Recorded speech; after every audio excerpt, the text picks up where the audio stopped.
Vete, sabe aquele paciente que você atende com o abdômen bem eritematoso, as patas também eritematosas, com lambedura de patas, prurido no corpo, que tudo aponta para ser um paciente alérgico? E se eu te dissesse que em muitos casos você pode estar lidando com uma dermatite de contato? Hoje vamos falar sobre como identificar, como diferenciar das alergias e como evitar os erros mais comuns da dermatite de contato. Vem comigo! Olá, Vete! Para quem ainda não conhece o canal, seja muito bem-vindo. Eu sou a Thaís e aqui no Dermatovet Club eu te ajudo a entender e elevar o seu nível na dermatologia veterinária, com aulas, casos clínicos e discussões sobre os principais temas da rotina. Então, se você é médico veterinário ou estudante e gosta de dermatologia, já se inscreve, deixa o like, compartilha com os colegas e ativa o sininho para não perder os próximos conteúdos. Vou começar com um caso clássico que me trouxe bastante dúvida quando atendi. Esse paciente é um boxer de 2 anos que chegou para a consulta apresentando um prurido moderado, áreas de eritema e descamação em abdômen ventral. As patas se apresentavam também bem eritematosas, vai ter foto no próximo slide, com lambedura. Os episódios eram recidivantes. Já havia sido tratado com outro veterinário, com uma melhora parcial após o tratamento sintomático, mas que voltava em poucos dias. O responsável relatava que isso acontecia de vez em quando, tinha uma certa frequência, principalmente nos fins de semana. Então, é um caso que faz a gente pensar numa questão alérgica pela distribuição das lesões, áreas de abdômen, lambedura de pata e pelo próprio episódio de ter recidivas, né? Porém, quando começamos a anamnese, quando começamos aí a aprofundar nos detalhes, um evento aí precedente bem importante chamou a atenção. A limpeza da área da piscina sempre coincidia com o início de todo o episódio, ou seja, a limpeza com produtos que são ali específicos, né, que a gente usa para limpar a piscina, e o paciente tinha contato, principalmente no fim de semana, que segundo o responsável, eles usam muito a piscina, as crianças ficam na piscina e o cão gosta de ficar deitado em volta da piscina, principalmente nos fins de semana. Então, limpava-se essa piscina antes do fim de semana e no fim de semana o cão ficava por ali, piscina molhada em volta e o cão deitava muito ali. Então, sempre acontecia nos fins de semana. O que que isso traz para a gente de informação? Esse caso é uma dermatite de contato irritativa, que o evento precedente é a limpeza da piscina, da área da piscina, com produtos específicos. Como que a gente chegou nesse diagnóstico? Vamos falar sobre isso no decorrer do vídeo. O tratamento, também vamos entrar bastante em detalhe, mas já adiantando para vocês, é sempre retirar o agente. Nesse caso, não temos como retirar a piscina, mas então fizemos uma mudança dos produtos de limpeza para opções mais neutras e também não deixar o cão ter contato com a piscina ou com a área da piscina até 24 até 48 horas após aí a limpeza. Esperar um pouco após essa limpeza para liberar o acesso do cão a essa área. Vamos compreender um pouco mais a dermatite de contato. A dermatite de contato é, então, uma reação inflamatória cutânea induzida por uma exposição direta a agentes químicos, físicos ou biológicos. Qualquer agente que entre, então, em contato com a pele do nosso paciente pode induzir uma dermatite de contato. Ela é dividida em dois principais tipos. Vamos, então, entender como diferenciar os dois tipos de dermatite de contato. A gente tem a dermatite de contato irritativa, que é a mais comum, que mais vemos aí na rotina, onde não há envolvimento imunológico. O agente, então, seja ele físico, biológico ou químico, entra em contato com a pele e agride a pele diretamente, sem ter um sistema imune envolvido. Essa inflamação depende da concentração, principalmente se estamos lidando com um agente químico, né? e do tempo de contato que o agente vai ficar ali. As lesões surgem horas a poucos dias após o contato e melhoram rapidamente quando o agente é removido. Exemplos comuns de agentes que causam dermatite de contato irritativa. Produtos de limpeza, aqui a gente tem muito especial hipoclorito, amônio quaternário, os shampoos concentrados, pisos recém-tratados, sprays de inseticida e até os produtos de piscina, como foi o caso do paciente que conversamos. A dermatite de contato irritativa tem como sinais clínicos muito comuns aí o eritema, crostas e descamação. E as suas áreas de acometimento são principalmente áreas de contato direto com o solo, onde o paciente mais vai ter contato com essa superfície. Então, o abdômen ventral, as axilas, coxins, região inguinal e perineal é onde ele muitas vezes deita, né, fica em contato com o ambiente aí. São as áreas realmente de maior contato com o solo e superfície. Já a dermatite de contato alérgica, ela é mais rara, mas também ela é mais difícil de ser aqui identificada.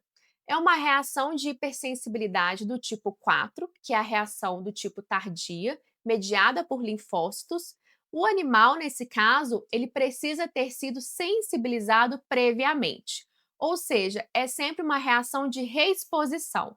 O paciente, então, precisa ter tido contato com esse agente alguma vez na vida dele e ele tem que ser reexposto para então fazer uma dermatite de contato alérgica.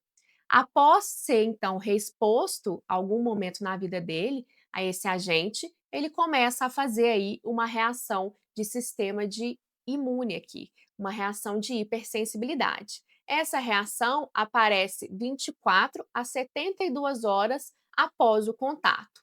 Exemplos comuns de dermatite de contato alérgica são metais como níquel, borracha de brinquedos, coleiras antipulgas são bem importantes aqui. Certas plantas podem provocar, como era, eufórbia, a grama, medicamentos tópicos e fragrâncias cosméticas. Oi, Vete! Se o vídeo está te ajudando até aqui, lembre-se de curtir, se inscrever no canal, compartilhar com colegas. Isso ajuda o canal a crescer e me deixa mais animada para trazer mais conteúdos como esse para você.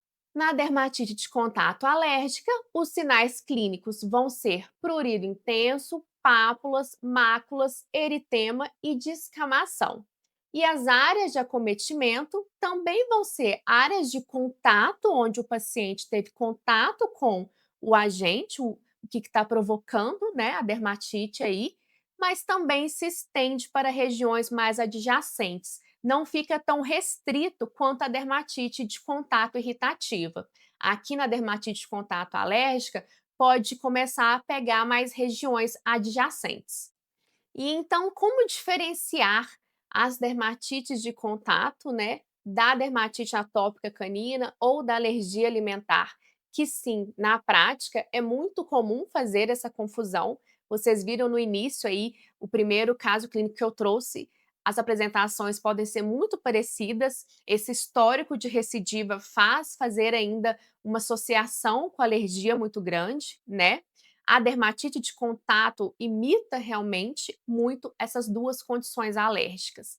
Então, aqui a gente tem que tomar um cuidado muito grande. Essa diferenciação vai ter um olhar muito específico em algumas diferenças, entre elas distribuição das lesões, cronologia e na resposta ao afastamento do agente. A distribuição, vamos pensar aqui. Lesões ventrais, axilares, inguinais e em coxins. Pensar então mais em dermatite de contato. Quando eu tenho essas lesões muito bem limitadas, quando eu tenho elas mais localizadas nessas regiões, eu vou pensar mais em dermatite de contato. Se eu tenho lesões mais simétricas, difusas, também em face, em orelhas, não que não vai ter também em região inguinal e em coxins ou nas axilas, mas também vai ter regiões adjacentes sendo acometidas. Então, vai ter também uma otite acometida, uma região perioral, também uma região na face. Eu vou ter ali outro sinal na pele me indicando mais acometimento. Aqui eu penso em alergias sistêmicas. Eu tenho mais sinais clínicos na distribuição aqui. Quando eu penso na cronologia, em dermatite de contato, é muito pontual as crises relacionadas a eventos bem específicos. Exemplo, um banho, exemplo, a limpeza da casa ou algum local específico dessa casa, o passeio, o contato com piscina ou com água, que após um tempo melhora. Aqui, muitas vezes, o responsável consegue trazer essa informação, lembra isso. Ah, realmente foi após o banho que começou a surgir, ou após um passeio, ou após eu ter trocado o produto de casa. Nós vamos conversar sobre isso no diagnóstico. Já nas alergias, o prurido ele é contínuo. Pode até ter um padrão ambiental, ou seja, pode até ter começado ou piorado após um passeio, por exemplo, ou após o banho. Mas os sintomas vão continuar, eles não vão cessar, eles vão ser contínuos. Aqui a gente tem sistema imune, é base alérgica. Então, eles vão continuar acontecendo, eles não vão cessar, ok? Resposta terapêutica. Dermatite de contato melhora rapidamente com o afastamento do agente do que está causando a dermatite de contato e as alergias não. Precisam de controle contínuo. Aqui eu estou lidando com o sistema imune. Não é só afastar o que está causando o problema. Aqui realmente eu tenho que tratar um problema de hipersensibilidade, de imunidade. Então, a base do diagnóstico na dermatite de contato é uma boa anamnese. Não tem exames aqui que substituam a anamnese muito bem feita.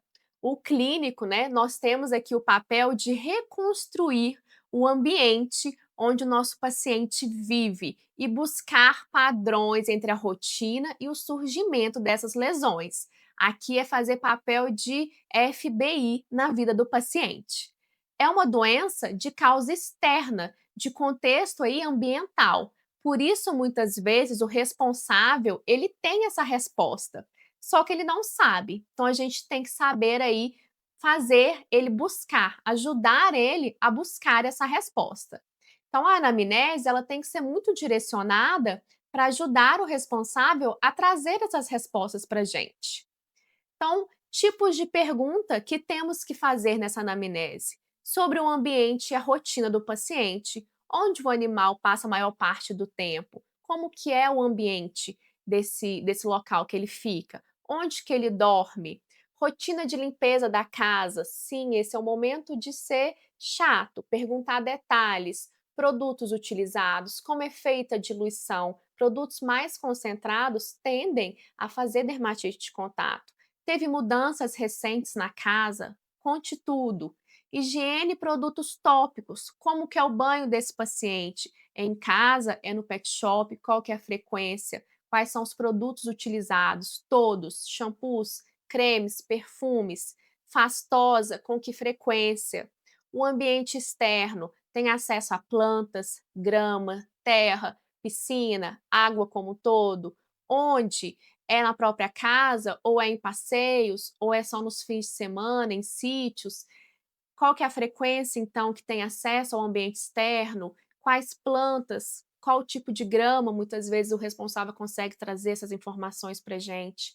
Itens de uso pessoal. Qual que é o detalhe de onde ele dorme? Se é com o responsável, né? Ou se é na caminha dele, como que é a caminha? Uso de roupinhas, usa, qual tipo de roupinha? Alguns tecidos de roupinha podem provocar a dermatite de contato. Faz uso de coleira repelente, importante aqui, teve troca de coleira recente. Tudo isso tem um valor diagnóstico muito importante.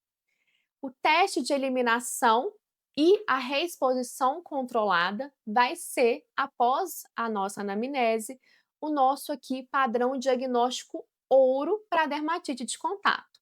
Após eu identificar os possíveis ou o possível agente que está causando a dermatite de contato, eu vou suspender esse agente. Então, eu suspendo o meu possível agente que está causando essa dermatite por 2 a 4 semanas e eu vou documentar a melhora, né, junto com o responsável. Vamos ver aí como que o paciente vai ficar.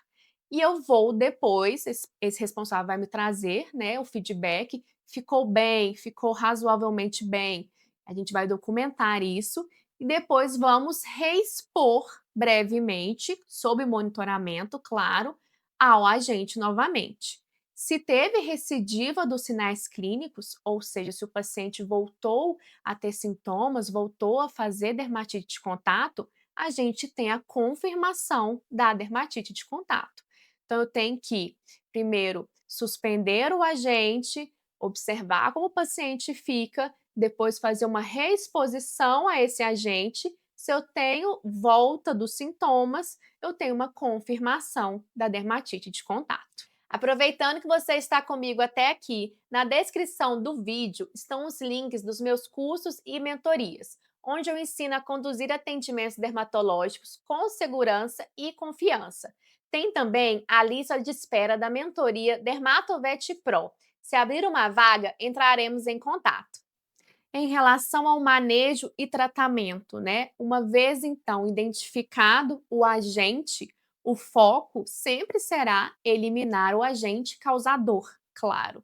Medicamentos vão entrar aqui como um suporte. Então, vamos sim fazer o uso de um corticoide sistêmico e tópico por curto prazo, para trazer aí alívio, para retirar a inflamação do paciente, fazer uma limpeza suave dessa pele, fazer o uso de shampoos hidratantes para restaurar a barreira cutânea, mas o mais importante é orientar o responsável, né? Fazer aí uma lista dos possíveis agentes, trocar produtos, caso seja produto de limpeza, por exemplo, o agente causador, e ajustar a rotina desse paciente.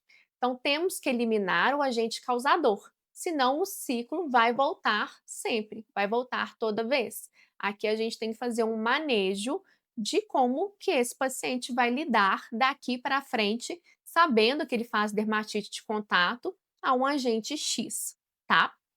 Trouxe para vocês uma tabela para vocês entenderem um pouco como que tipos de agente podem fazer reações de contato aí, de dermatite de contato irritativa ou alérgica. Vamos passar aqui para vocês entenderem um pouco. Exemplo, desinfetantes e limpadores domésticos, alguns exemplos aqui, hipoclorito, amônia quaternário ou a clorexidina, vão fazer reações de dermatite de contato do tipo irritativa.